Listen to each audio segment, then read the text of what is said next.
মাননীয় স্পিকার,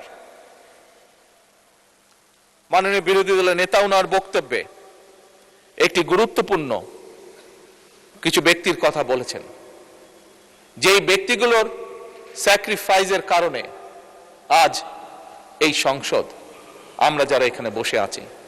গত 17 বছরে বহু রাজনৈতিক দলের নেতাকর্মী, বহু অরাজনৈতিক ব্যক্তিবর্গ, মানুষ তারা অকাতরে জীবন দিয়েছেন, পঙ্গুত্ব বরণ করেছেন, বিভিন্নভাবে নির্যাতিত হয়েছেন। এই 17 বছরে মাননীয় বিরোধী দলীয় নেতা বলেছেন তাদের জন্য একটা কিছু করার। আমি ওনার সাথে সম্পূর্ণ একমত। এই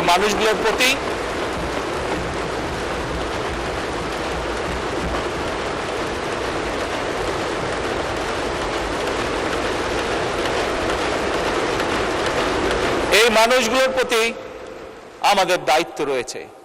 যতটুকু আমাদের সামর্থ্য, রাষ্ট্র বা সরকারের সামর্থ্য, সেই অবস্থান থেকে আমি আমার এবং বিরোধী দলীয় নেতার পক্ষ থেকে মাননীয় অর্থমন্ত্রীকে অনুরোধ জানাবো যে এই মানুষগুলোর জন্য ব্যবস্থা গ্রহণ করার জন্য।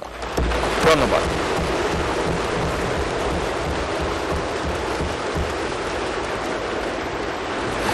মাননীয় সংসদ ম্যাডাম, আর 15 মিনিট পরে আজান পড়বে। আপনি কি আজানের পরেও কন্টিনিউ করতে চান? মাননীয় স্পিকার, আমার একটু সময় লাগবে। ধন্যবাদ। Please take your time.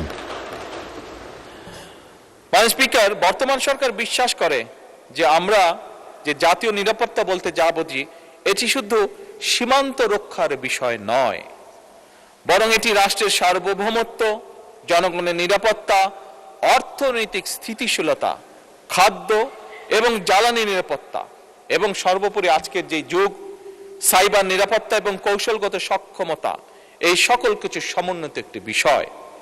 এবং সেজন্যই মাননীয় স্পিকার, বর্তমান সরকার একটি প্রতিরক্ষা ব্যবস্থা গড়ে তুলতে চায়, গড়ে তোলার কাজে হাত দিয়েছে, যেটা আধুনিক প্রযুক্তি, দক্ষ মানব সম্পদ এবং দেশীয় সক্ষমতার সমন্বয় ভবিষ্যৎ নিরাপত্তার চাহিদা মোকাবেলা করতে সক্ষম হবে।